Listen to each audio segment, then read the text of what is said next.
يا أيها الذين آمنوا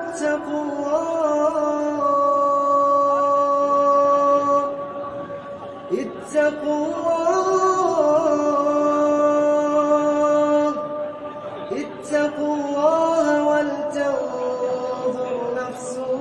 ما قدمت لغد واتقوا الله إن الله خبير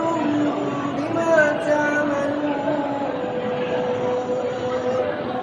ولا تكونوا كالذين نسوا